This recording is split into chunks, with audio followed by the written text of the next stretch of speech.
This is the first of two tutorials on passwords. This one will deal with password fundamentals. Well, you know passwords. How am I supposed to remember all my passwords?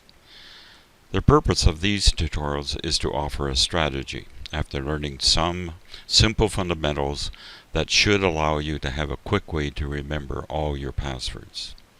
So first, let's look at some essentials that allow us to pass the password rules. First of all, passwords are usually made up of characters from 3 and usually 4 character sets.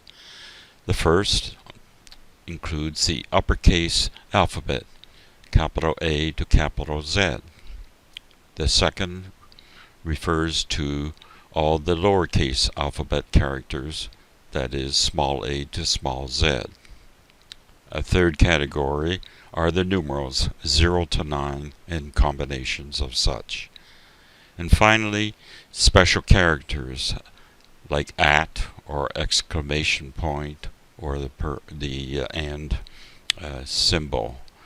If you want to think of these as those you will find in the top row of your computer keyboard.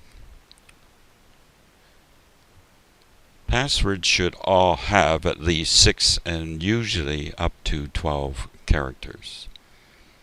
And finally, you should never use the same password for all your online accounts. In addition, we have an additional trick in making passwords, which involves what is called vowel replacement, where the letter A becomes the symbol at. The letter E, which you might see sometimes written as a backward 3, therefore becomes the numeral 3. I, if you look at it, simply becomes an upside down exclamation point.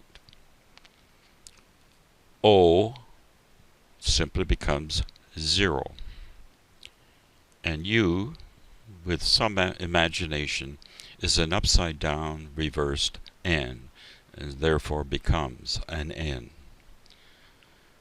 With these in mind, let's turn to a strategy which will include all of the above and incorporate 3 components to make our password.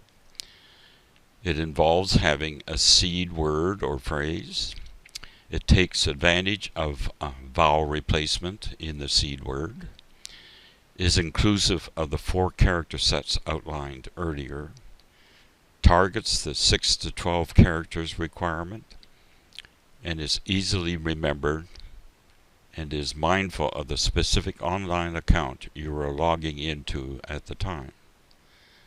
The 3 components will take the form of first a seed word or phrase, plus a connector character, and finally an account name.